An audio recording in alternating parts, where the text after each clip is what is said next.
जी अस्सलाम वालेकुम। कैफेट आज के लेक्चर का आगाज करते हैं। Lecture number 78।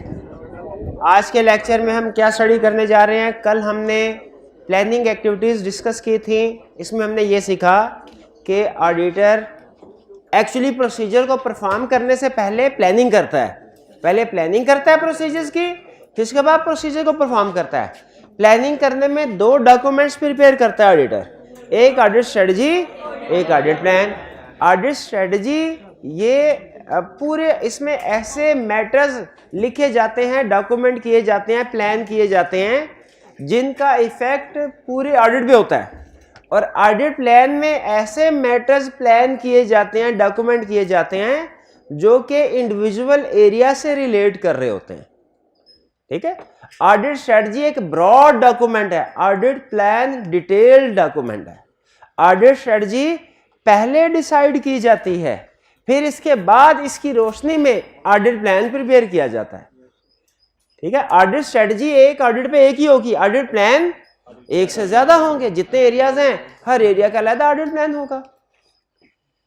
तो हमने ये सीखा इसके बाद कि ऑडिट प्लान में क्या चीजें लिखी होती हैं। ऑडिट प्लान में हर एरिया से रिलेटेड, हर एरिया ऑफ फाइनेंशियल स्टेटमेंट से रिलेटेड तीन चीजें लिखी होती हैं: risk assessment procedure, substantive test of controls और सब्सटेंटिव प्रोसीजर्स।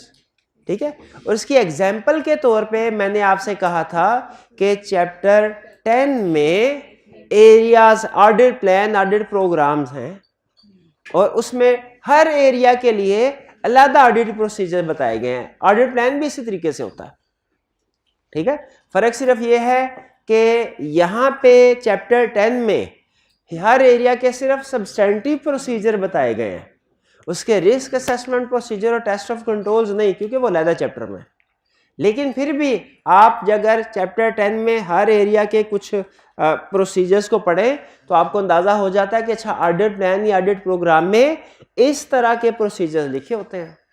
और मैंने आपको दो एरियाज दिए थे, एक ट्रेड रिसीवेबल्स और एक ट्रेड पेबल। शाबाश। तो जरा हाथ उठा के मुझे बताइए कितने ऐसे स्टूडेंट्स हैं जिन्होंने सिर्फ रीड किया और कुछ भी नहीं करना था, याद करने का, सिर्फ रीड किया, नहीं देखना नहीं था, सिर्फ देखने वाले ना हाथ उठाएं। जिन्होंने देख के रीड भी किया है सारा, उसको कम से कम हाथ। ये 8-9 स्टूडेंट है सिर्फ। क्यों नहीं रीड किया आपने? क्यों नहीं रीड किया?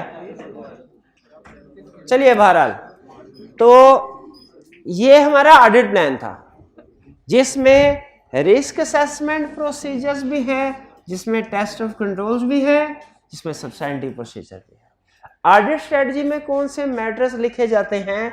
ऑडिट स्ट्रेटजी की डिफरेंट हेडिंग्स होती हैं, हर हेडिंग में कुछ ना कुछ मैटर्स लिखे जाते हैं।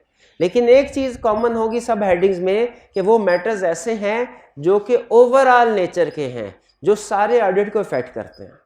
जैसे लिखा जाएगा characteristics of audit engagement that determine it's scope, कि हमारी एंगेजमेंट जो हम परफॉर्म करने जा रहे हैं ये किस किस्म की है, किस किस्म की है। एंगेजमेंट के बारे में इंफॉर्मेशन होगी, किस इंडस्ट्री का क्लाइंट है, इसका एप्लीकेबल फाइनेंशियल रिपोर्टिंग फ्रेमवर्क में क्या क्या चीजें शामिल है,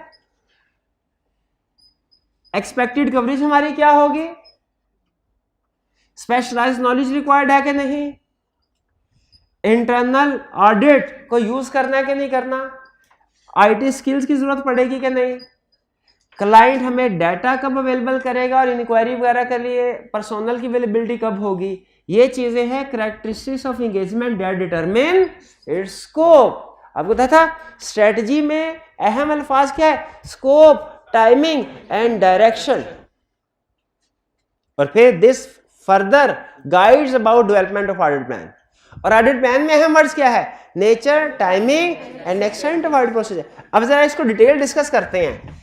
इन कैरेक्टरिस्टिक्स से स्कोप कैसे डिटरमिन होता है? क्वेश्चन ये है, इन कैरेक्टरिस्टिक्स से स्कोप का मतलब क्या है? ऑडिटर ने क्या क्या काम करना है। इंडस्ट्री, क्या industry to industry client different हो हमारे स्कोप पे फर्क पड़ता है? बिल्कुल पड़ता है। बैंकिंग सेक्टर में हमारा क्लाइंट है, हमारा स्कोप कुछ और होगा, इंश्योरेंस सेक्टर में है, स्कोप कुछ और होगा। ठीक है। जैसे स्टैट्यूटरी ऑडिट में हमारे स्कोप में फाइनेंशियल स्टेटमेंट के साथ साथ 4 एडिशनल मैटर्स के ऊपर ओपिनियन देना भी शामिल होता है, ठीक है, स्टैट्यूटरी कंपनी अगर क्लाइंट, लेकिन अगर हमारा क्लाइंट सोल प्रोप्राइटर पार्टनरशिप है तो उसके ऊपर चूंकि कंपनीज एक्ट अप्लाई नहीं होता, वो शामिल नहीं। और इसी तरह एप्लीकेबल फाइनेंशियल रिपोर्टिंग फ्रेमवर्क भी रिलेटेड है, इंडस्ट्री टू इंडस्ट्री हमारा एप्लीकेबल फाइनेंशियल रिपोर्टिंग फ्रेमवर्क भी डिफरेंट होता है। जैसे सोल प्रोप्राइटरशिप और पार्टनरशिप है हमारे ऑडिट क्लाइंट, हमारे फ्रेमवर्क में सिर्फ हो सकता है आईएफआरएस शामिल हो, लेकिन अगर हमारा क्लाइंट एक कंपनी है तो हमारे स्कोप में हमारे एप्लीकेबल फाइनेंशियल रिपोर्टिंग फ्रेमवर्क में आईएफआरएस के साथ साथ कंप्लायंस विद कंपनीज एक्ट भी शामिल होगी। और अगर हमारा क्लाइंट एक बैंक है तो हमारे स्कोप में एक बैंकिंग कंपनीज ऑर्डिनेंस भी शामिल है। हमारा क्लाइंट एक इंश्योरेंस कंपनी है, इंश्योरेंस ऑर्डिनेंस भी शामिल है स्कोप में, क्योंकि डिफरेंट सेक्टर्स के ऊपर, डिफरेंट क्लाइंट्स के ऊपर डिफरेंट रेगुलेशंस अप्लाई होती हैं।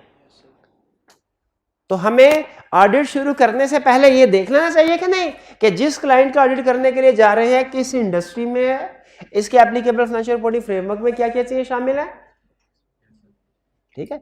एक्सपेक्टेड ऑडिट कवरेज क्या है, ये पॉइंट है ऐसे क्लाइंट्स के लिए जिनकी डिफरेंट ब्रांचेस होती है। क्या हमारे कुछ प्रैक्टिकली ऐसे क्लाइंट होते हैं जिनकी डिफरेंट ब्रांचेस हैं, फॉर एग्जांपल बैंक्स की ब्रांचेस होती हैं और इंश्योरेंस कंपनीज की ब्रांचेस होती हैं, ऑफिसेज होते हैं, और रेस्टोरेंट्स, ब्रांड्स, इनकी डिफरेंट ब्रांचेस होती हैं, ठीक है। कॉलेजेस की डिफरेंट ब्रांचेस हैं, शाबाश, ठीक है। जो शू सेलर्स हैं, बाटा सर्विस वगैरह, इनकी डिफरेंट, यूटिलिटी स्टोर डिफरेंट। तो हमारे कुछ सारे नहीं, लेकिन कुछ क्लाइंट ऐसे एग्री करते हैं ना जिसकी डिफरेंट ब्रांचेस। अच्छा जरा सोच के बताइए, हमारा सैम्पलिंग का कंसेप्ट क्या कहता है कि हमें सारी की सारी ब्रांचेस के ऊपर एक जैसे प्रोसीजर परफॉर्म करने चाहिए, कि हमें कुछ ब्रांचेस को ऊपर ज्यादा प्रोसीजर, कुछ के ऊपर कम प्रोसीजर। प्रैक्टिकली हम क्या करते हैं, हम जितनी भी ब्रांचेस होती हैं उनको कंपोनेंट भी कहते हैं हम ऑडिट में। कंपोनेंट ऑडिटर इसी वजह से नाम पड़ा है कि ब्रांचेस को कंपोनेंट भी कहते हैं। हम जो ब्रांचेस होती हैं उनमें से कुछ को सेलेक्ट करके फिजिकली विजिट करते हैं और उन ब्रांचेस में जाके ऑडिट प्रोसीजर परफॉर्म करते हैं। और कुछ ब्रांचेस ऐसी होती हैं जो इतनी ज्यादा अहम नहीं है, जिनकी अमाउंट भी स्मॉल है और जिनमें रिस्क भी नहीं है, तो उनको हम एक्सटेंसिवली कवर नहीं करते, बल्कि सिर्फ एनालिटिकल प्रोसीजर परफॉर्म कर लेते हैं। हेड ऑफिस में बैठ के कोई प्रॉब्लम निकले तो फर्दर इन्वेस्टिगेट करते हैं, वरना काम खत्म।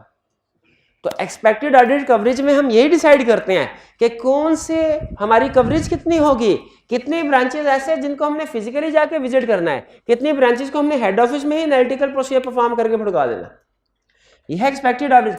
क्या हमारे क्लाइंट पे, इस क्लाइंट में कोई ऐसा एरिया है जिसको वेरीफाई करने के लिए स्पेशलाइज्ड नॉलेज या स्किल की जरूरत होगी? अगर है तो फिर हमारे पास भी वो स्पेशलाइज्ड नॉलेज या स्किल होनी चाहिए, क्योंकि हमारे स्कोप में उसे वेरीफाई करना भी शामिल होगा। और अगर नहीं है हमारे पास वो स्पेशलाइज्ड नॉलेज या स्किल, तो फिर हम किसी एक्सपर्ट को यूज कर लें।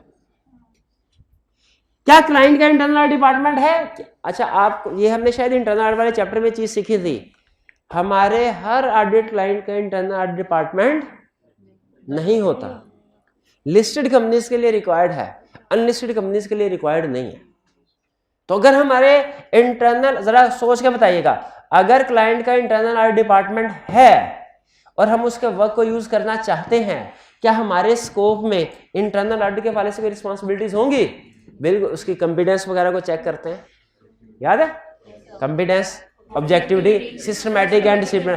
तो हमारे स्कोप में इंटरनल ऑडिट भी शामिल हो जाएगा क्या नहीं? हमारे स्कोप में एक्सपर्ट भी शामिल हो जाएगा क्या नहीं? अगर क्लाइंट आईटी सिस्टम यूज कर रहा है, क्लाइंट अगर आईटी सिस्टम, हमारे एक चैप्टर की बेस आपको बता रहा हूं, अगर क्लाइंट आईटी सिस्टम यूज कर रहा हो तो आईटी सिस्टम चूंकि क्लाइंट के इंटरनल कंट्रोल का हिस्सा है, आईटी सिस्टम क्लाइंट के इंटरनल, तो जिस तरह हम नॉर्मल इंटरनल कंट्रोल की अंडरस्टैंडिंग और टेस्टिंग करते हैं, अगर क्लाइंट आईटी सिस्टम यूज कर रहा है, क्लाइंट के आईटी सिस्टम की भी अंडरस्टैंडिंग और टेस्टिंग करेंगे, वो भी हमारे स्कोप में शामिल है। हम ये नहीं कहेंगे हम तो ऑडिटर हैं, हमने तो आईटी से हमारा दूर दूर का वास्ता ही कोई नहीं है, हा? हमें क्या कंप्यूटर्स किस किस्म के हैं, ट्रांसमिशन, डाटा ट्रांसमिशन किस तरीके से हो रही है, इंक्रिप्शन क्या है, साइफर्स क्या है, हमें इससे कोई लेना देना नहीं है। हम तो सिर्फ काउंटिंग और ये नहीं कह सकते। अगर क्लाइंट आईटी सिस्टम यूज, मुझे ये बताइए बैंक ऑडिट करने के लिए जाएंगे, क्या एटीएम की चेकिंग करेंगे, ऑनलाइन सिस्टम की चेकिंग करेंगे कि जब कस्टमर ट्रांजैक्शन करता है 10,000 की, तो 10,000 की ट्रांजैक्शन ही होती है, कहीं 20,000 की तो नहीं हो जाती। ये आईटी सिस्टम बैंक का चेक करना चाहिए कि नहीं हमें? करना चाहिए। तो इसका वो भी हमारे स्कोप में शामिल हो गया। ये सारी चीजें हमारे स्कोप में शामिल हो रही है कि नहीं? भाई समझ आ रहा है? क्लाइंट पर्सोनल एंड डाटा के डाटा क्लाइंट कब अवेलेबल करेगा, ठीक है, किस तरीके से डाटा मेंटेन कर रहा है, और अगर हमें इंफॉर्मेशन की जरूरत पड़ेगी तो क्या हम कभी भी क्लाइंट पर्सोनल से जाके इंक्वायरी कर सकते? नॉर्मली इस स्टेप में क्लाइंट हमारे साथ एग्री कर लेता है, सर हम आपको इंफॉर्मेशन जो है ना, सारी इंफॉर्मेशन आपको, ये एंड 31 दिसंबर है, आपको 15 जनवरी को हम फाइनेंशियल स्टेटमेंट्स और दूसरी इंफॉर्मेशन प्रोवाइड कर देंगे। क्लाइंट 10-12 दिन प्रैक्टिकली याद रखे लेता है, ये एंड पे ही फाइनेंशियल स्टेटमेंट्स हमारे सामने नहीं रख देता, उसने कुछ एडजस्टमेंट्स इनकॉर्पोरेट करनी होती है। तो ये हमारे पॉइंट्स क्या बता रहे हैं हमें? स्कोप से हमने क्या क्या काम करना है। इसमें किसी भी पॉइंट को उठा के देख ले, वो आपको ये बता रहा होगा कि आपके ऑडिट में आपने आपके प्रोसीजर को इफेक्ट कर रहा होगा, स्कोप को बता रहा होगा कि आपने अपने ऑडिट में किन किन चीजों को चेक करना है। अच्छा, किस तरीके से चेक करना है ना, वो अलग बात है, किन किन चीजों को चेक करना है वो इधर आएगा। ठीक, जैसे इंटरनल ऑडिटर के वर्क पे रिलाय करना है कि नहीं करना, ये डिसीजन यहां पे आएगा। अगर रिलाय करना है तो डिटेल प्रोसीजर्स क्या परफॉर्म करने हैं, वो ऑडिट प्लान में। रिपोर्टिंग कंसीडरेशन, इससे मुराद सबसे अहम चीज तो डेडलाइन है, reporting time table, audit report किस डेट को दी जाएगी, ये हम लिख देते हैं। फिर पीरियोडिकली डायरेक्टर्स और मैनेजमेंट के साथ मीटिंग्स प्लान की जाती हैं। कुछ तो मीटिंग होती है ना, हम जूनियर टीम मेंबर्स क्लाइंट के जूनियर स्टाफ के साथ कभी भी मीटिंग कर सकते हैं, नॉर्मली इसके ऊपर कोई पाबंदी नहीं होती। लेकिन सीएफओ सीईओ जैसी जो पोजीशंस होती है ना, खासतौर पर बड़ी कंपनी, वो इतने फारिग नहीं होते कि वो हमें जिस वक्त भी प्रॉब्लम हो हम जाए उनके पास 1-1 घंटा 2-2 घंटे डिस्कशन के लिए बैठ से। वो कहता है सर आप हमारे साथ वीकली एग्री कर लें टाइम टेबल, कि आप वीकली हमारी फॉर एग्जांपल हर फ्राइडे को, हर सैटरडे को, हर ट्यूसडे को मीटिंग होगी, जिसमें आपने जो भी क्वेश्चन पूछने होंगे, जो भी प्रॉब्लम होगी, आप हमारे साथ डिस्कस कर लीजिएगा। तो ये हम डायरेक्टर्स और मैनेजमेंट के साथ जो पीरियोडिक मीटिंग है वो एग्री कर लेते हैं। डिस्कशन विद मैनेजमेंट के साथ जैसे डिस्कशन प्लान कर लेते हैं regarding type, timing of report and other communication. किसी किस्म की जो रिपोर्ट हमने मैनेजमेंट के साथ शेयर करनी है या डायरेक्टर्स के साथ शेयर करनी है, रिपोर्टिंग सिर्फ ऑडिट रिपोर्ट तो ऊपर बता दी, यहां पे फिर किस टाइप और टाइमिंग ऑफ रिपोर्ट की बात करें ऑडिट रिपोर्ट के अलावा, जैसे मैनेजमेंट लेटर है वो कब प्रोवाइड करेंगे, वो एग्री कर लेते हैं मैनेजमेंट के साथ। डिस्कशन विद एक्सपर्ट के साथ भी एग्री कर लेते हैं, एक्सपर्ट हमें कब रिपोर्ट देगा, ये कौन सी, ये तो हो गई ऑडिट रिपोर्ट की बात। ये कर रहा है मैनेजमेंट लेटर की या कुछ और इस तरह की मिलती जुलती रिपोर्ट्स, ये किस रिपोर्ट की बात कर रहा है, एक्सपर्ट हमें कब रिपोर्ट दे, एक्सपर्ट के साथ भी तो एग्री करना जरूरी है, क्योंकि एक्सपर्ट की रिपोर्ट का ऑडिट रिपोर्ट से पहले आना लाजमी है। ऑडिट रिपोर्ट के बाद अगर एक्सपर्ट रिपोर्ट दे देगा हमें किसी काम के नहीं है, इसलिए एक्सपर्ट के साथ हम लाजमी एग्री कर लेते हैं पहले से स्टार्ट में कि सर आप हमें रिपोर्ट किस दिन देंगे, ताकि उस रिपोर्ट की रोशनी में अगर कोई मॉडिफिकेशन जरूरी है तो हम उसको इंक्लूड कर सकें। रिपोर्टिंग फिर इसके बाद फैक्टर्स इफेक्टिंग डायरेक्शन। अच्छा, ये था हमारा वो जो डेफिनेशन में पढ़ा था ना स्कोप, ये स्कोप वाले पॉइंट्स हैं, ये टाइमिंग वाले हैं, और तीसरी डायरेक्शन का मतलब क्या है, किस तरफ हमने अपनी ऑडिट टीम को लगाना है, किन एरियाज के ऊपर फोकस करना है। याद रखें दो चीजें होती हैं मेन जो हमारी ऑडिट एफर्ट्स डायरेक्ट करते हैं हम, जिनके ऊपर दो चीजों को, दो तरह की चीजों को सामने रखते हैं। एक वो जो अमाउंट वाइज लार्ज हो मटेरियल, और दूसरा जिनमें रिस्क ज्यादा हो।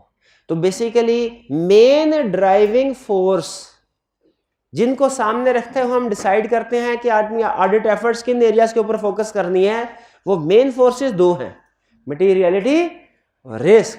जिन एरियाज में रिस्क ज्यादा है वहां पे एफर्ट्स अपनी ज्यादा लगाएंगे, जो एरियाज हाईली मटेरियल हैं वहां पे एफर्ट्स ज्यादा लगाएंगे, ठीक है। और फिर जिनमें रीसेंट डेवलपमेंट्स हुई हैं उनमें रिस्क भी होता है।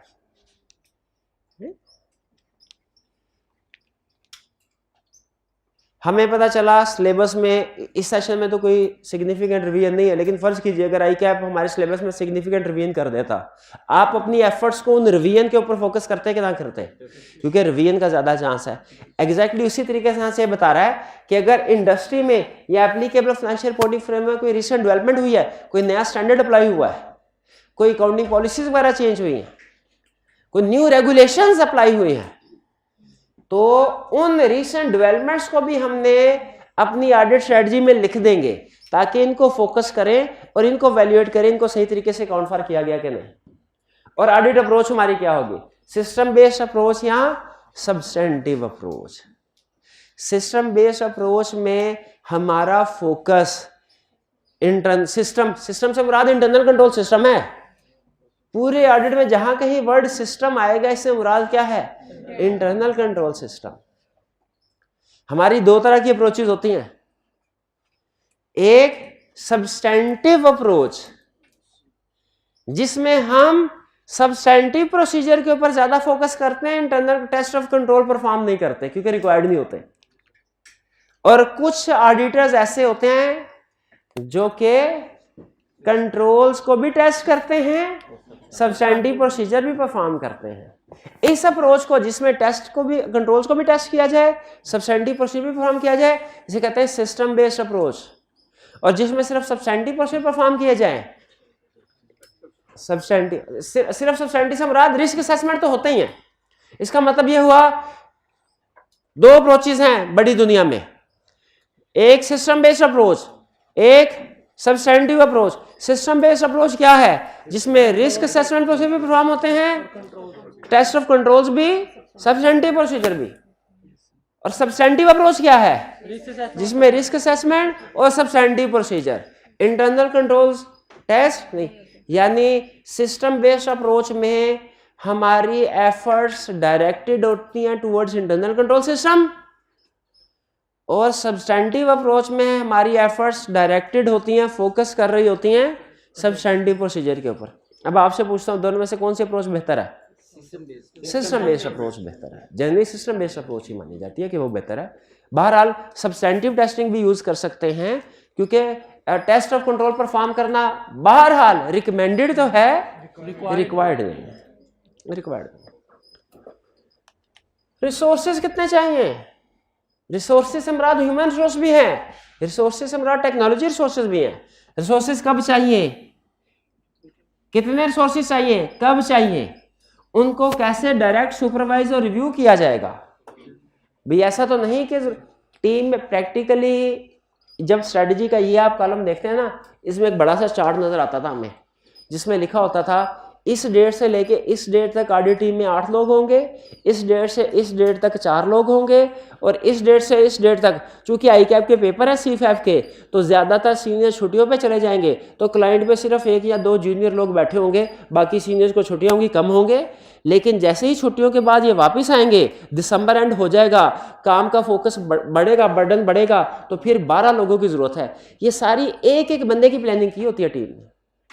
ये रिसोर्सेज में, ठीक है। इसके अलावा डिफरेंट सोर्सेज, लैपटॉप वगैरह चाहिए, कंप्यूटर चाहिए, क्लाइंट कितने अकोमोडेट करेगा, हमने कितने अरेंज करने हैं खुद से, सारी प्लानिंग। यानी आप देखें ओवरऑल पूरे ऑडिट की प्लानिंग हो रही है, किन किन चीज़ों को हमने वेरीफाई करना है, कब तक करना है, किन चीज़ों के ऊपर फोकस करना है, कौन लोग ये काम करेंगे, ठीक है। बड़े बड़े सारे डिसीजन हो रहे हैं। Result of preliminary engagement activities, फिर प्रिलिमिनरी एंगेजमेंट एक्टिविटीज आ गया। जल्दी से बताइए प्रिलिमिनरी एंगेजमेंट एक्टिविटीज क्या है? Acceptance and conditions process, agreeing terms of engagement. बता क्या रहा है यहाँ पे कि ऑफिशियली ऑडिट स्टार्ट करने से पहले एक्सेप्टेंस स्टेज पे जब आप प्रोसीजर परफॉर्म करें, याद रखें एक्सेप्टेंस स्टेज पे आप अभी ऑडिटर नहीं है, आप डिसाइड कर रहे हैं ऑडिटर बनना कि नहीं बनना। उस पे अगर कोई इंफॉर्मेशन आपको मिली हो एक्सेप्टेंस स्टेज पे, आप उसे ड्यूरिंग ऑडिट उस इंफॉर्मेशन को यूज कर सकते हैं? बिल्कुल कर सकते हैं। तो कहता है अगर एक्सेप्टेंस स्टेज पे आपको पता चला कि कोई मिस स्टेटमेंट है जिसके ऊपर प्रीडिसेसर राइटर का डिसएग्रीमेंट था, हमारा रिस्क बढ़ जाएगा। हमें उसको अपनी स्ट्रेटजी में इंक्लूड करना चाहिए कि नहीं, कि ये एक अहम मैटर है। हमें पता चला for example acceptance and continuous procedure में कि सीएफओ में की इंटेग्रिटी डाउटफुल है, लेकिन स्टिल हमने कहा कोई मसला नहीं है, हम ज्यादा प्रोसीजर परफॉर्म करके स्केप्टिसिज्म बढ़ा के एक्सेप्ट कर लेते हैं। एक्सेप्ट कर लिया, लेकिन क्या इस इंफॉर्मेशन को जो हमें प्रिलिमिनरी एंगेजमेंट एक्टिविटीज की स्टेज पे मिली, इसे ड्यूरिंग ऑडिट यूज कर सकते हैं कि नहीं कर सकते? यही कह रहा है कि ऑडिट स्ट्रेटजी बनाते हुए अगर आपके पास कोई प्रीवियस इंफॉर्मेशन हो ना, उसको भी यूज कर ले ऑडिट स्ट्रेटजी बनाते हुए। और ये तो प्रिलिमिनरी एंगेजमेंट एक्टिविटीज तक रहा, रुक गया। आगे चल के एक स्टैंडर्ड है, वो इससे भी आगे बढ़ता है। वो ये कहता है अगर पिछले साल के ऑडिट में या पिछले सालों में कोई और सर्विस प्रोवाइड करते हुए आपके पास कोई इंफॉर्मेशन है ना, उसे भी आप इस ऑडिट में यूज कर सकते हैं। स्ट्रेटजी बनाने में प्रीवियस इंफॉर्मेशन को यूज कर सकते हैं। यह है हमारा ऑडिट स्ट्रेटजी के फैक्टर्स। क्लियर? एग्जाम में क्वेश्चन किस तरीके से पूछ सकता है, आपको कोई एक हेडिंग दे देगा और आपसे पूछेगा बताओ इसमें कौन से फैक्टर्स हैं। खास तौर पे जो इसकी फेवरेट हेडिंग है ना, वो ये है, characteristics of engagement that determines scope. Clear? कोई प्रॉब्लम तो नहीं है इसमें? आगे चलते हैं। Additional planning for initial audit engagement. अच्छा, ये भी आईकैप का फेवरेट है। यहां पे अभी तक जितनी डिस्कशन हुई प्लानिंग में, उसमें सबसे अहम characteristics of engagement that determines scope, और अब जो हम पढ़ने जा रहे हैं उसमें additional planning for initial audit. ये ज्यादा, ये आज के लेक्चर में सबसे अहम ये दो कंसेप्ट्स हैं। पूछने को कुछ भी पूछ सकता है, पढ़ेंगे सारा, डिस्कस सारा करेंगे, लेकिन ज्यादा अहम ये दो पॉइंट्स। नेक्स्ट कंसेप्ट क्या है? Additional planning for initial audit. पहला क्वेश्चन मुझे ये बताइए जल्दी से, इनिशियल ऑडिट किसे कहते हैं? पिछले साल का ऑडिट किसी और ने किया, इस साल हम कर रहे हैं। अच्छा, इसका अपोजिट क्या है? Recurring audit. किसमें रिस्क ज्यादा है? इनिशियल ऑडिट में रिस्क क्यों ज्यादा है? क्योंकि एक तो हमारे पास लिमिटेड अंडरस्टैंडिंग होती है क्लाइंट की, और दूसरा ओपनिंग बैलेंसेस को हमने वेरीफाई करना होता है। अच्छा, ये ओपनिंग बैलेंस को एग्जांपल के साथ समझ लें कि पिछले साल का क्लोजिंग स्टॉक प्रीडिसेसर ऑडिटर ने वेरीफाई कर लिया, इस साल वो ओपनिंग स्टॉक बन रहा है। क्या हमारे लिए इस साल में ओपनिंग स्टॉक हमारी फाइनेंशियल स्टेटमेंट को इफेक्ट कर रहा है? पहले तो ये बताएं। तो जब हम सारी फाइनेंशियल स्टेटमेंट्स को वेरीफाई करेंगे, क्या हमें ओपनिंग स्टॉक को भी वेरीफाई करना चाहिए कि नहीं करना? क्योंकि वो इस साल की फाइनेंशियल स्टेटमेंट का हिस्सा बन रहा है। क्वेश्चन ये है कि मैं ये एज्यूम कर लूं कि ये तो क्लोजिंग स्टॉक है पिछले साल का, ये पिछले साल के ऑडिटर ने वेरीफाई कर लिया होगा, मुझे इसको वेरीफाई करने की क्या जरूरत है? नहीं, वो ओपनिंग और इस साल की फाइनेंशियल स्टेटमेंट मेरी रिस्पांसिबिलिटी। ये बिल्कुल ऐसे ही है जैसे अकाउंटिंग के दो स्टैंडर्ड IAS 10, IAS 37 सबसे ये ऑडिट में भी यूज होते हैं।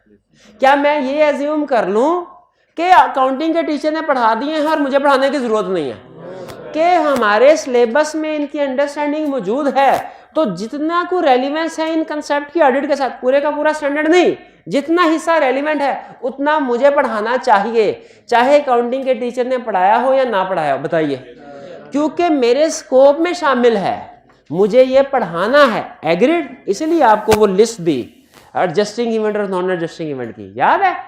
नहीं, आप सिर्फ पूछते ही होते हैं सर ये एग्जाम्पल्स कौन कौन सी हैं, लिखवा दें, किस जगह पे है, पूछते ही होते हैं, याद कभी नहीं करते आप।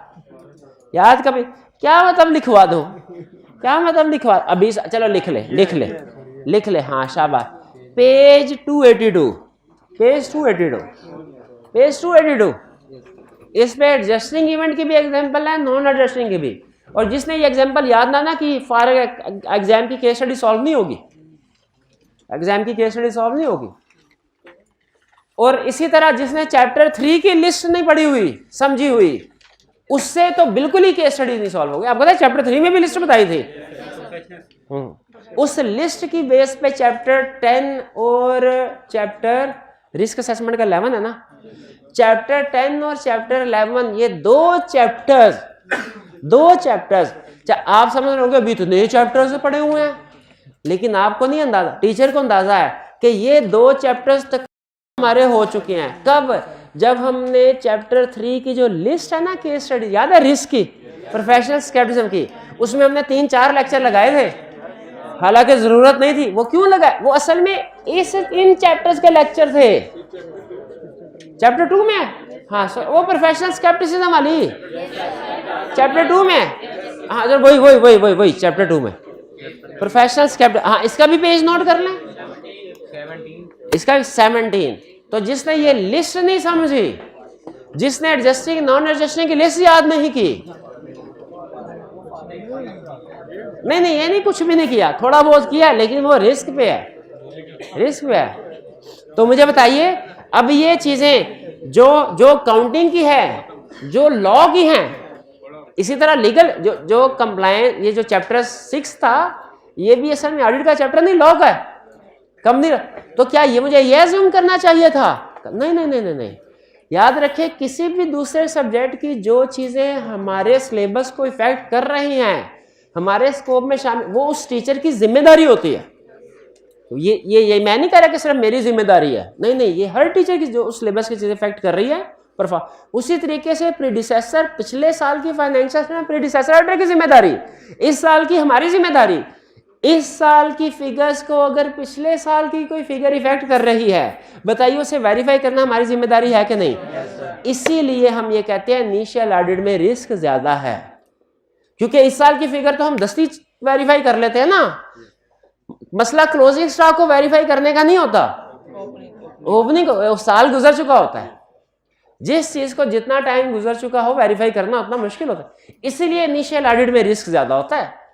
आइंदा जब कभी कोई आपसे पूछे इनिशियल ऑडिट और रिकरिंग ऑडिट किसमें रिस्क ज्यादा है, आपने सिर्फ ये नहीं बताना इनिशियल ऑडिट में, आपने आगे रीजन भी बतानी है। इनिशियल ऑडिट में रिस्क ज्यादा क्यों? एक लिमिटेड अंडरस्टैंडिंग और दूसरा वेरिफिकेशन ऑफ ओपनिंग बैलेंस, ये दो मसले, एक लिमिटेड अंडरस्टैंडिंग और दूसरा वेरिफिकेशन ऑफ ओपनिंग बैलेंसेस। इस वजह से ये दोनों ही मसले, इस वजह से इनिशियल ऑडिट में रिस्क, अच्छा रिस्क ज्यादा है तो बताइए प्रोसीजर भी ज्यादा होने चाहिए कि नहीं होने चाहिए? होने चाहिए। लेकिन गुड न्यूज ये है कि कैफ लेवल पे वो हमें सिर्फ ये पूछता है कि इनिशियल ऑडिट में प्रोसीजर एडिशनल होंगे, मुझे सिर्फ प्लानिंग वाले एडिशनल प्रोसीजर बता दो, मुझे परफॉर्मेंस वाले ना बताओ। लेकिन जब आप CFAP लेवल पे जाएंगे ना, वो आपसे कहेगा ओपनिंग बैलेंस है, इसको वेरीफाई करने के लिए क्या प्रोसीजर है वो बताओ। ओपनिंग डेटर्स है, इसको वेरीफाई करने के लिए क्या प्रोसीजर है ये बताओ। ओपनिंग फिक्स एसेट्स हैं, इसको वेरीफाई करने के लिए क्या प्रोसीजर है ये बताओ, वो बता। यानी रिस्क असेसमेंट, यानी सब्सटेंटिव प्रोसीजर भी पूछ रहा है ओपनिंग बैलेंसेस के, लेकिन कैफ लेवल पे नहीं। कैफ लेवल पे क्या पूछ रहा है? इनिशियल ऑडिट में सिर्फ प्लानिंग के प्रोसीजर, जो बहुत आसान है। पहले बताइए समझ आएगा कि वाकई इनिशियल ऑडिट पे एडिशनल प्लानिंग होनी चाहिए। अच्छा, इसमें लफ्ज एडिशनल अहम है। एडिशनल का मतलब क्या है कि ये वाली प्लानिंग तो होगी ही होगी, ये तो हर ऑडिट पे होगी। ये वाले प्लानिंग एक्टिविटीज चाहे इनिशियल है चाहे रिकरिंग है, हर ऑडिट पे होगी, लेकिन ये वाली एक्टिविटीज इनिशियल ऑडिट पे होंगे। एक दफा उसने क्वेश्चन पूछ लिया, 10-11 नंबर का क्वेश्चन था, बड़ा क्वेश्चन, कि इनिशियल ऑडिट पे क्या क्या प्लानिंग एक्टिविटीज होंगी, क्या क्या दोनों, और अगर कहे इनिशियल ऑडिट पे क्या क्या एडिशनल प्लानिंग एक्टिविटीज होंगी, तो सिर्फ एडिशनल, ये वाली कंसेप्ट समझ आ गया। ठीक है। अच्छा, एक क्वेश्चन में उसने पूछ लिया, अब बाज़ औक़ात ना क्वेश्चन सही तरीके से ड्राफ्ट नहीं करता, उस सूरत में हमें फिर डी कोड करना पड़ता है कि एग्जामिनर चाह क्या रहा है। ये कुछ 3-4 साल पहले एक दफा उसने क्वेश्चन पूछा, क्या प्लानिंग ABC कंपनी आपका इस दफा नया ऑडिट क्लाइंट है, आप मैनेजर हैं, इसकी प्लानिंग आपके जिम्मे है।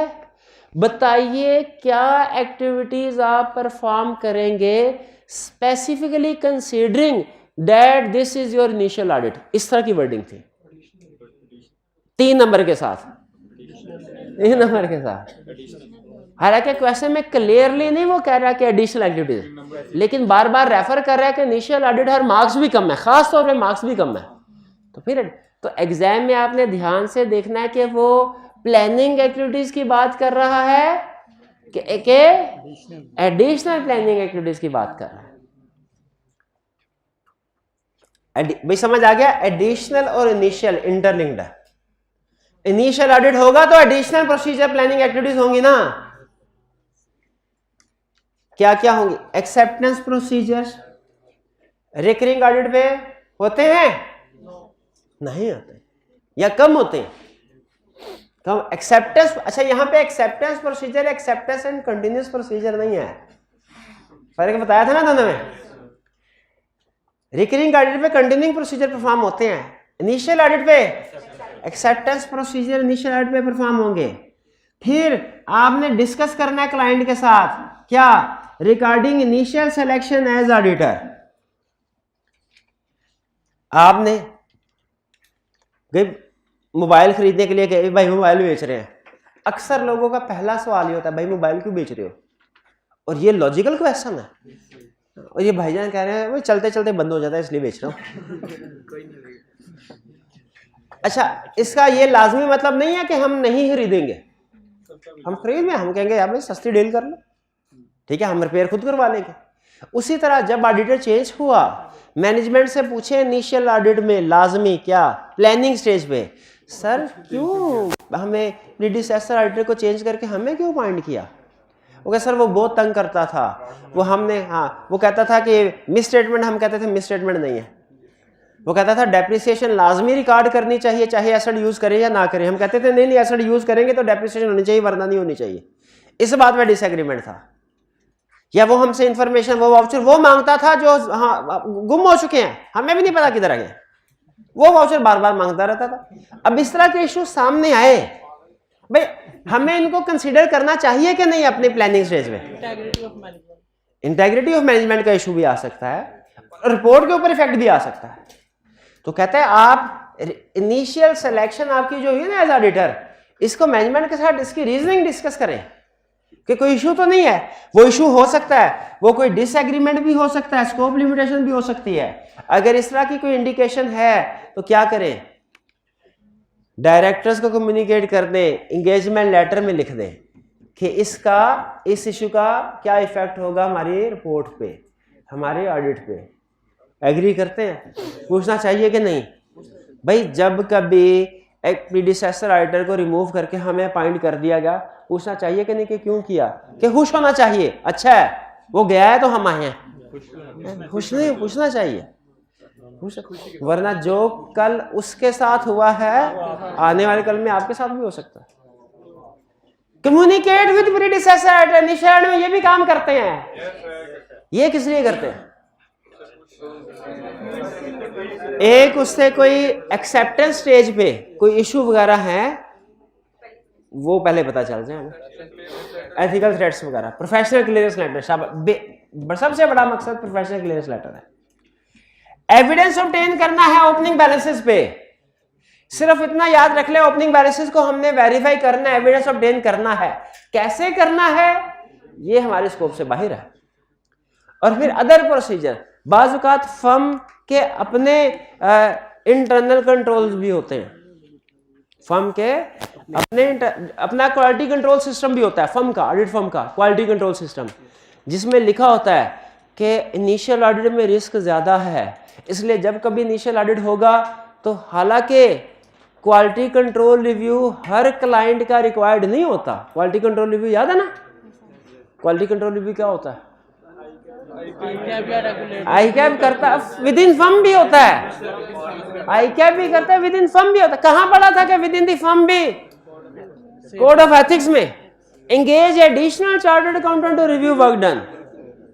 तो फर्म के क्वालिटी कंट्रोल, फर्म के सिस्टम में, फर्म के मैनुअल में हो सकता है ये लिखा हो कि जब कभी थ्रेट होगा, एथिकल थ्रेट, तो क्वालिटी कंट्रोल रिव्यू करवाया जाएगा। और उससे आगे हो सकता है ये भी लिखा हो कि जब कभी इनिशियल ऑडिट होगा ना, तब भी क्वालिटी कंट्रोल रिव्यू करवाया जाएगा। अगर फर्म अपनी तरफ से कुछ मजीद रिक्वायरमेंट्स ऐड करना चाहती है, कर सकती है ना। तो हम ये देखेंगे, अगर फर्म के क्वालिटी कंट्रोल सिस्टम के अंदर कुछ मजीद प्रोसीजर्स भी लिखे गए हैं कि जब कभी इनिशियल ऑडिट होगा हम कुछ मजीद प्रोसीजर भी परफॉर्म करेंगे, तो वो भी लिखने। देखिए ये चीज़ें वो हैं जो ISAs कहते हैं कि आप लोगों ने इनिशियल ऑडिट में लाजमी परफॉर्म करनी है। लेकिन इस पॉइंट में ISA इजाज़त दे रहा है कि अगर फर्म समझे कि मजीद भी कोई काम करना है इनिशियल ऑडिट पे, तो वो मजीद भी काम कर सकते हैं। क्लियर? कोई प्रॉब्लम तो नहीं? ये सबसे अहम आज के लेक्चर में 2 कंसेप्ट मैंने आपको बताया सबसे अहम। कौन कौन से? Characteristic of human determinate scope. पूछने को कुछ भी पूछ सकता है, याद सारा करना है, ज्यादा फोकस इनके ऊपर करना है। नेक्स्ट हमारा कंसेप्ट भी हम पहले पढ़ चुके हैं शायद 3-4 दफा, लेकिन एग्जाम्पल्स के साथ नहीं, इतनी एग्जाम्पल्स के साथ नहीं, 1-2 एग्जाम्पल के साथ पढ़ा। नेक्स्ट कंसेप्ट है हमारा इंटरिम ऑडिट, फाइनल ऑडिट। ये क्या होता है? अच्छा, पहली चीज तो ये ज़हन में रखिए, इंटरिम ऑडिट और फाइनल ऑडिट दोनों एक ही ऑडिट के फेजेस हैं, एक ही ऑडिट के फेजेस हैं। ठीक, जैसे आपने अपने स्टडी सेशन के 3 फेजेस बनाए होते हैं। एक रिजल्ट से पहले जिसमें आप बिल्कुल नहीं पढ़ते, एक होता है रिजल्ट के बाद सेशन एंड होने तक जिसमें आप थोड़ा बहुत पढ़ते हैं, लेकिन कभी दिल करे तो नहीं भी पढ़ते। और फिर एक आखिरी महीने का फेज है, दिन में 14 घंटे, हाँ, जिसमें दिन में 14 घंटे 16 घंटे पढ़ते। उसी तरीके से ऑडिटर्स ने भी 2 हिस्सों में ऑडिट फेजेस को डिवाइड किया होता है। एक क्लाइंट का ईयर एंड होने से पहले और एक क्लाइंट का ईयर एंड होने के बाद। क्लाइंट का जब ईयर एंड हो जाता है ना, उसके बाद ऑडिटर वैसे ही प्रोसीजर परफॉर्म करता है जैसे आप आखिरी महीने में 16 हमारे कुछ क्लाइंट थे। एक क्लाइंट ऐसा था हमारा, सुबह 9:30 बजे पहुंचते थे हम क्लाइंट पे, लिस्टेड क्लाइंट था, और रात को 2:30-3 बजे निकलते थे, ऑफिस से निकलते थे। और निकलते पीछे से मैनेजर आवाज लगाता था, यार सुबह टाइम पे आ जाना। उससे बड़ा दुख, लेट सेटिंग का इतना दुख नहीं होता था जितना इस आवाज का दुख होता है। तो ये 2 फेजेज है। लेकिन ये तो आपको मैं बता रहा हूँ, बाद वाले इससे पहले वाला फेज भी होता है, वो बात मैंने आपको बताई नहीं। पहले वाले फेज में क्या कहते हैं, ईयर एंड से पहले, उसमें हम क्लाइंट से जाते हैं, पूछते हैं सर आपने रिकंसिलिएशन स्टेटमेंट बनाई है। क्लाइंट को भी पता होता है रिलैक्सिंग पीरियड है ईयर एंड से पहले, कहता है सर परसों दे देंगे आपको। हम कहते हैं अच्छा फिर 2 दिन क्या करें, 1 दिन छुट्टी कर लेते हैं। कभी लेट गए, जल्दी आ गए, यानी वो जो बाद में हमें भी पता होता है बाद में हमारी लेट शेडिंग होगी दबा के, तो उसकी जो याशी होती है वो हम पहले कर लिया करते हैं। उसी तरीके से 2 फेजेस, एक जो ईयर एंड से पहले वाला याशी वाला फेज होता है ना, इसे कहते हैं इंटरिम ऑडिट, और जो ईयर एंड के बाद वाला फेज होता है ये कहते हैं फाइनल ऑडिट। फाइनल ऑडिट आपकी जब कभी प्लानिंग हो ना, प्रैक्टिकली बता रहा हूं, आपने अपने मैनेजर से कहना है सर अगर मेरी प्लानिंग करनी है किसी क्लाइंट पे तो स्टार्ट से करें, दरमियान में प्लानिंग नहीं करनी। बाज़ औक़ात पता क्या होता है, किसी टीम मेंबर को कहते हैं भाई दरमियान में, भाई अब उस जगह पे बंदे चाहिए, जाओ उधर पहुंच जाओ। दरमियान में अगर आपकी किसी क्लाइंट में प्लानिंग होगी ना, तो समझ ले जो मक्खन मलाई वाला पीरियड था ना वो गया, वो अब वो जो लस्सी की तरह आपके साथ होगा ना, हाँ वो वाला पीरियड आ गया। तो बहरहाल 2 फेजेस, एक इंटरिम ऑडिट और दूसरा फाइनल। इंटरिम ऑडिट कौन सा प्रोसीजर है, जो ईयर एंड से पहले प्रोसीजर, और फाइनल ईयर एंड के बाद। क्वेश्चन मेरा ये है, क्या ईयर एंड से अभी ये देखें फाइनेंशियल स्टेटमेंट्स कब बनेंगी, 31 दिसंबर को ईयर एंड को, क्या हम 31 दिसंबर से पहले कुछ ऑडिट प्रोसीजर परफॉर्म कर सकते हैं? मेरा तो ख्याल यह है कि कोई भी नहीं कर सकते भाई। जब फाइनेंशियल स्टेटमेंट ही नहीं होंगी तो प्रोसीजर गए कर सकते। शाबाश, हम वो सारे प्रोसीजर परफॉर्म कर सकते हैं जिनके लिए फाइनेंशियल स्टेटमेंट की जरूरत नहीं। जैसे हम रिस्क असेसमेंट कर सकते हैं, जैसे हम test of controls interim audit में कर सकते हैं, इवन सब्सटेंटिव प्रोसीजर भी कुछ कर सकते हैं, कुछ कर सकते हैं। जैसे बैलेंस शीट अभी नहीं बनी होगी लेकिन कुछ इनकम स्टेटमेंट, इनकम एक्सपेंसेस तो बन गए होंगे ना, उनको वेरीफाई कर सकते हैं। प्रैक्टिकली होता क्या है इसको एक एग्जांपल से समझते हैं। ये है हमारा 1 जनवरी 2022, ये है 31 अक्टूबर 2022, ये है 31 दिसंबर। अभी अक्टूबर को छोड़े, 31 दिसंबर 2022।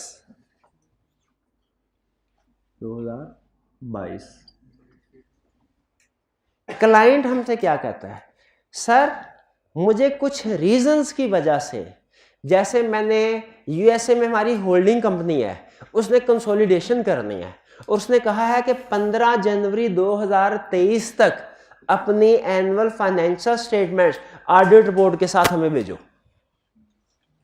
तो आप हमें 15 जनवरी तक ऑडिट रिपोर्ट साइन करके दे दीजिए। क्या हम पूरे साल के सारे ऑडिट प्रोसीजर्स 15 दिनों में परफॉर्म कर सकते हैं? नहीं। लेकिन ये चूंकि प्रैक्टिस में अक्सर रिक्वायर किया जाता है ऑडिटर से, इसलिए ऑडिटिंग स्टैंडर्ड ने हमें गाइडेंस प्रोवाइड की है कि इस रिक्वायरमेंट को मीट कैसे करना है। वो क्या कहते हैं, वो कहते हैं हमें भी पता है कि एक कंपनी का ऑडिट करने के लिए 2.5-3 महीने चाहिए, 15 दिनों में ऑडिट प्रोसीजर सारे के सारे परफॉर्म नहीं हो सकते। लेकिन क्लाइंट की रिक्वायरमेंट भी जेन्युइन है, कंसोलिडेशन करवानी है उसने, उसके लिए भेजती है। तो आप क्या करें, आप ऐसा कीजिए, आप क्लाइंट के पास 31 दिसंबर को ना जाए जब फाइनेंशियल स्टेटमेंट्स प्रिपेयर करके दे रहे हैं, आप क्लाइंट के पास 31 अक्टूबर को चले जाए। 31 अक्टूबर नवंबर में 1 नवंबर को चले जाए, और इस पीरियड में जो 1 नवंबर से 31 दिसंबर तक का पीरियड है, इस पीरियड में इस वाली ट्रांजैक्शन को वेरीफाई कर लें, और फिर उसके बाद जो 1 जनवरी से 15 जनवरी तक का पीरियड है, इसमें इस पीरियड के ट्रांजैक्शन को वेरीफाई कर लें। तो इसमें किया क्या, हमने अपने ऑडिट को 2 हिस्सों में डिवाइड कर दिया।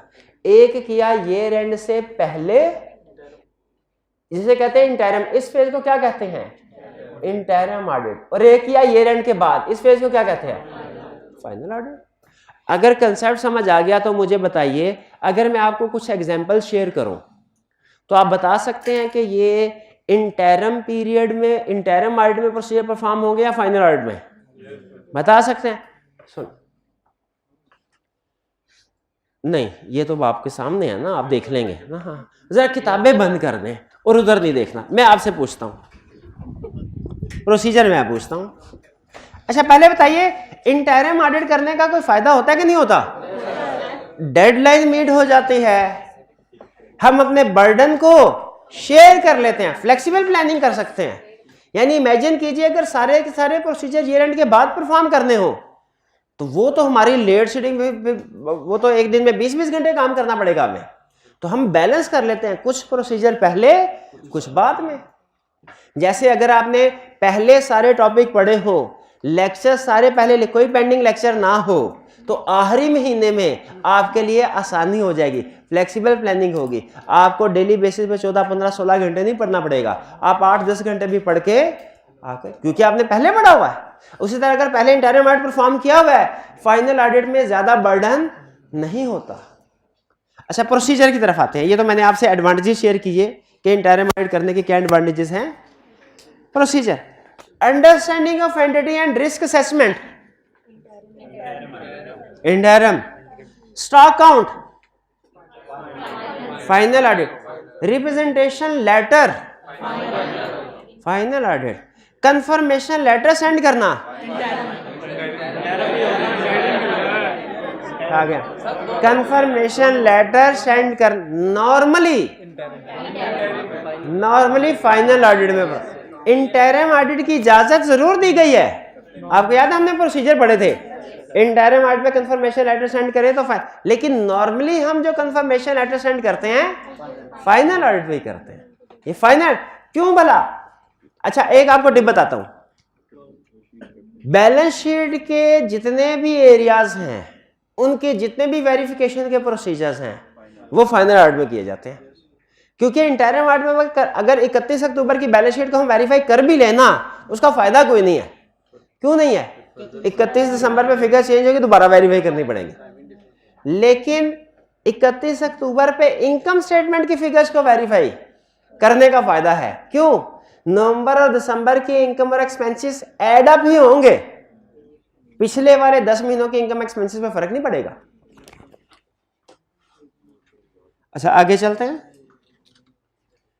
बैलेंस शीट की आइटम्स को वेरीफाई करना, प्रॉफिट एंड लॉस के आइटम्स को वेरीफाई करना, test of controls, understanding of control, audit report, शाबाश। सब्सिक्वेंट इवेंट्स को रिव्यू करना, वो जाहिर है ये के बाद सब्सिक्वेंट हो गए। अच्छा अब एक क्वेश्चन जिस पे फिर आप डिवाइड हो जाएंगे, एनालिटिकल प्रोसीजर परफॉर्म करना, ये दोनों में आपको पता है एनालिटिकल प्रोसीजर की 3 टाइप्स हमने पढ़ी थी, एक स्टार्ट में, एक ड्यूरिंग, एक एंड में। जो स्टार्ट वाली है ना रिस्क असेसमेंट के लिए या सब्सटेंटिव प्रोसीजर के लिए, वो आप जिसे हम कहते हैं प्रिलिमिनरी एनालिटिकल प्रोसीजर, वो इंटरिम ऑडिट में कर सकते हैं। लेकिन जो थी हमारे ओवरऑल रिव्यू जिसे फाइनल एनालिटिकल प्रोसीजर कहते हैं, वो फाइनल ऑडिट में। शाबाश। Documentation of internal control system, documentation भाई डॉक्यूमेंटेशन कब, जब अंडरस्टैंडिंग ऑब्टेन करेंगे तभी डॉक्यूमेंटेशन करेंगे ना, इंटरिम में। Cut off test on sales final में। अच्छा adjustments during preparation of financial statements, जैसे ये एडजस्टमेंट होती है ना, डेप्रिसिएशन की एडजस्टमेंट, क्लोजिंग स्टॉक की एडजस्टमेंट, कंसोलिडेशन की एडजस्टमेंट, ये रेंट पे ही होती है। शाबाश। Final. Going concern assessment final. शाबाश ठीक है। चलिए ये था हमारा टॉपिक। अभी 15 मिनट पड़े हुए हैं।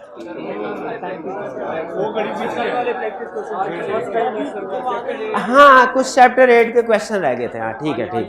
तो आज फर्स्ट टाइम ऐसा, और फर्स्ट टाइम ऐसा इसलिए क्योंकि मेरे जहन में था कि अभी एक्स्ट्रा लेक्चर भी है ना, तो थोड़ा सा इधर पढ़ा लेते हैं अपन और थोड़ा सा एक्स्ट्रा लेक्चर। हाँ 1:15 बजे से लेके 2:15 तक जाके, कोई बात नहीं, जाके वापस ना आए। YouTube पे लिंक आपके साथ शेयर कर दिया जाएगा, YouTube पे लिंक शेयर कर दिया जाएगा। वो जब अपलोड होगा ना, मैं आपको लिस्ट में, आपका नाम है ना ब्रॉड लिस्ट में, आपको लिंक भेज दूंगा इंशाल्लाह, उसको देख लीजिएगा। प्रॉब्लम तो नहीं है ना? प्रॉब्लम है तो मुझे बता दे। देखिए 2 रीजंस की वजह से एक्स्ट्रा क्लास का डिसीजन किया है। एक हमारी प्रैक्टिस ज्यादा हो और दूसरा सेशन जल्दी खत्म हो जाए। आपने कहा कि जल्दी खत्म हो जाए, वरना कोई प्रॉब्लम नहीं है। हमें रूटीन में चलना है तो रूटीन में भी चला जा सकता है। ठीक। अच्छा चलिए अभी तो 15 मिनट है ना, अभी तो हम क्वेश्चंस कर 11 मिनट है। 3-4 क्वेश्चन दिखाइए। नहीं क्या प्रॉब्लम भाई, अब ये ऐसे तो ना करें कि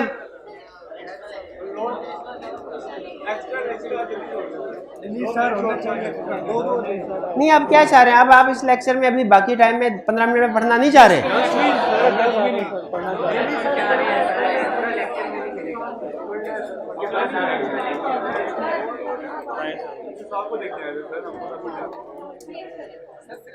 जी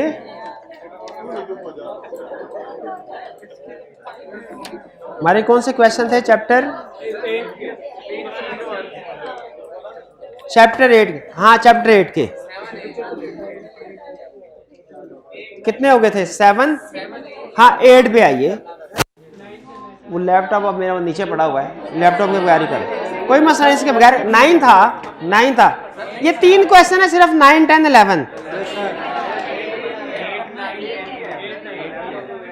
8 भी है, अच्छा चले 8 भी। कह रहे you are the audit partner of Greecon furniture private limited GF and this is the first year of audit of your firm. You were appointed as the auditor of GFL on 31 March 2016 and you have signed the engagement letter dated 7 अप्रैल। 7 अप्रैल को engagement letter sign कर दिया। ये page 100 आपकी book के ऊपर। The audit for the year ended 31st March 2017 is in progress। Audit चल रहा है। Assuming that today is 10 अप्रैल, आज 10 अप्रैल है, board has requested you to change the terms of audit engagement. Being audit partner, what matters you will consider with regard to this matter? पहले तो मुझे बताइए, ये ड्यूरिंग ऑडिट टर्म्स चेंज हो रही है कि रिकरिंग ऑडिट की बात कर रहा है कि नया एंगेजमेंट लेटर इशू करना के लिए? क्या मैटर कंसीडर करेगा पार्टनर? रीजनेबल जस्टिफिकेशन है कि नहीं है, और फिर इसके बाद हमारा सोल्यूशन 2 हिस्सों में जाएगा। अच्छा ये दोनों बातें लिखनी चाहिए कि अगर चेंज रीजनेबल है, रीजनेबल जस्टिफिकेशन है, दोनों बातें लिखनी चाहिए। क्यों? हाँ 8 नंबर है, वरना रिक्वायरमेंट से सिर्फ ऐसे लग रहा है जैसे वो ये कह रहा है what matter you would consider, तो वो तो एक ही मैटर होता है रीजनेबल जस्टिफिकेशन। लेकिन 8 नंबर सिर्फ एक इतना लिखने के थोड़ी देगा, उसके बाद आपको आगे 2 हिस्सों में सॉल्यूशन को डिवाइड करना पड़ेगा। बेटे कोई प्रॉब्लम थी? आप ऐसे परेशान हो रहे थे। क्वेश्चन 9, लैपटॉप अब 5 मिनट लग जाएंगे लैपटॉप मंगवाने में। Question 9, Azeem and company have been auditors of Shahid corporation limited and listed company for the past many years. You have been appointed as the audit engagement manager. Briefly explain the matter which you would consider while assessing the need to send a new engagement letter। New का लफ्ज सबसे अहम है। New engagement letter, पिछले कई सालों से auditor है, क्या न्यू एंगेजमेंट लेटर सेंड करना चाहिए? क्या मैटर? अगर सर्कमस्टेंसेस चेंज हो, सिर्फ इतना लिख दें कि सर्कमस्टेंसेस की लिस्ट भी देनी है। बताइए मिसअंडरस्टैंडिंग, ठीक है। 10 पे आ जाए। लिस्ट एनी, अच्छा 10 एक कंफ्यूजिंग क्वेश्चन मुझे लगा, पता नहीं आपको लगेगा कि नहीं लगेगा। लिस्ट एनी 4 सिचुएशन दैट में require revision in terms of audit engagement letter. सही है। अभी चूंकि रिकरिंग के एंड में मैंने लिखा हुआ ना, तो आपको पता है इसके आंसर में रिकरिंग ही आएगा। जब एग्जाम, अब आप सोचिए कि एग्जाम में ये क्वेश्चन आया है जिसमें क्वेश्चन के साथ ये मेंशन नहीं होता कि किस चैप्टर का है, तो स्टूडेंट इसमें कंफ्यूज हो गए कि ये ड्यूरिंग ऑडिट रिवीजन की बात कर रहा है या कि रिकरिंग ऑडिट में रिवीजन। फिर से पढ़ते हैं। List any 4 situations that may require revision in the terms of audit engagement letter। अगर आप ये रिकरिंग ऑडिट वाले कंसेप्ट्स को पढ़े ना, अगर आपने पढ़ा हो ध्यान से, तो वो आपको 2 चीजें बताता है। एक ये बताता है कि अगर सर्कमस्टेंसेस चेंज हो जाएं तो नया एंगेजमेंट लेटर, ठीक है। फिर उसके बाद वो कहता है कि समटाइम ऐसा होता है कि हम कुछ टर्म्स को रिवाइज भी करते हैं जिसकी वजह से नया एंगेजमेंट लेटर इशू करना पड़ता है। जैसे स्पेशल टर्म्स को ऐड कर दिया, इसकी वजह से हो सकता है कि रिकरिंग ऑडिट में रिवीजन की टर्म यूज कर रहा है कहीं पे। हाँ रिवाइज, बिल्कुल। तो यहां पे थोड़ी सी कंफ्यूजन स्टूडेंट को होती है कि कौन से वाले लर्निंग ऑब्जेक्टिव का क्वेश्चन है। ड्यूरिंग एंगेजमेंट टर्म्स चेंज हो रही हैं या कि end of the audit recurring audit की बात कर रहा है। रिवीजन से मुराद जहन में वही आता है, क्या कंसेप्ट? ड्यूरिंग वाला, उसे क्लियरली मेंशन करना चाहिए था यहाँ पे। लेकिन यहाँ पे जो लफ्ज फोर है ना, फोर सिचुएशन उससे हमें इंडिकेट हो रहा है, क्योंकि वो तो 3 थे, फोर सिचुएशन है ही सर। लेकिन बहरहाल ये क्वेश्चन सही तरीके से ड्राफ्ट नहीं हुआ, इसमें उसे मेंशन करना चाहिए था कि आपका ऑडिट कंप्लीट हो चुका है, आप इस साल नई टर्म्स एग्री करना चाहते हैं, बताइए किन फैक्टर्स को सामने रखेंगे, कौन से ऐसे फैक्टर्स होंगे जिनकी रोशनी में न्यू टर्म्स को एग्री किया जाएगा। तो ये इसको मार्क कर ले, क्वेश्चन 10। ये थोड़ा कंफ्यूजिंग है और ये जेन्युइनली कंफ्यूजिंग है, उसकी स्टेटमेंट क्लियर नहीं है। 11 पढ़ते हैं। 11 में क्या वो हमें क्लियर इंफॉर्मेशन देता है कि इस तरह के कंफ्यूजन वाले क्वेश्चन कभी कभार ही पूछता है, ये ना समझिएगा हर दफा पूछता है, अगर इस दफा पूछ लिया तो क्या करेंगे, नहीं, वो कभी कभार ही पूछता है और नॉर्मली इसमें बाज़ औक़ात मार्जिन दे देता है स्टूडेंट को। 11 your firm has been reappointed as audit of Elegant Limited for the year ended 30th June 2015. The firm has been the auditor of EL for the last 5 years. पिछले 5 साल से audit करती रही है। Required A. How would you assess whether it is necessary to send an engagement letter to EL for the year ended 30th June 2015? Clearly पता चल रहा है कि नहीं? बिल्कुल। कैसे असेस करेंगे कि नया एंगेजमेंट लेटर इशू करना है कि नहीं करना? B. State how you would proceed if EL requests your firm to change certain terms of the engagement. अगर रिक्वेस्ट करे, अब ये कौन सा क्वेश्चन है? ये वो रीजनेबल जस्टिफिकेशन वाला क्वेश्चन है। ये क्वेश्चन 11 अच्छा क्वेश्चन है, इसमें उसने दोनों कंसेप्ट्स को पूछ लिया। मैं क्लियर? अच्छा, टाइम अभी भी है, लेकिन फिर एक वादा करें कि कम से कम आज का लेक्चर आप अटेंड करेंगे, क्योंकि आज का लेक्चर जो है ना, इसमें कुछ हम नई चीजें भी सीख लेंगे। ठीक है, आज का, और इसमें आपने देखा होगा मैंने, चूंकि मेरे, अच्छा एक चीज और ध्यान में रखिएगा, जिस दिन आपका रेगुलर लेक्चर में याद करने वाला मटेरियल ज्यादा होगा ना, क्योंकि मैं जब लेक्चर प्लान कर रहा होता ना, सिर्फ ये नहीं प्लान कर रहा होता कि मैं 1 घंटे सवा घंटे में क्या कुछ कवर करवा सकता हूँ, हम इस चीज को भी सामने रख रहे होते हैं कि स्टूडेंट क्या आज के दिन में जो कुछ हम याद कर सकता है कि नहीं कर सकता। तो इसमें चूंकि कल के, हालांकि ये वाली जो बातें ना, ये अगर थोड़ी सी हिम्मत करते ना हम, तो कल के लेक्चर में भी कवर हो सकती थी, लेकिन वो आप फील करते कि थोड़ा ओवरबर्डन हो गया है, और खासतौर पे याद करने के लिए प्रॉब्लम होती। तो यही चीज मैं एक्स्ट्रा लेक्चर में भी यही चीज कंसीडर करूंगा, ये ज़हन में रखिएगा। यानी आपको इंशाल्लाह ये फील नहीं होगा कि बर्डन बढ़ गया है, बर्डन बढ़ गया है। ठीक है, हाँ, हफ्ते वाले दिन हो सकता है आपको लगे बर्डन बढ़ गया इतवार की वजह से, लेकिन रूटीन में इंशाल्लाह मेरी जिम्मेदारी है, मैं कोई भी कंसेप्ट पढ़ाते हुए ये ज़हन में रखूंगा कि एक दिन में आप कितना काम कर सकते हैं। तो आपको जो रूटीन वाला लेक्चर होगा ना, उसमें थोड़ी रियायत मिल जाएगी, ताकि आप एक्स्ट्रा वाले लेक्चर में भी मटेरियल को, और अगर रूटीन वाले लेक्चर में सफिशिएंट कवर हो रहा है एक दिन का काम, तो फिर एक्स्ट्रा वाले लेक्चर में सिर्फ हम केस स्टडी या क्वेश्चन की प्रैक्टिस करेंगे, कोई एडिशनल कंसेप्ट नहीं आएगा। वे फॉलो कर रहे हैं? तो आपने एक्स्ट्रा क्लास का ये मतलब नहीं लेना कि अब आपको डबल काम करना पड़ेगा, नहीं नहीं, आपको डबल टाइम क्लास में बैठना पड़ेगा।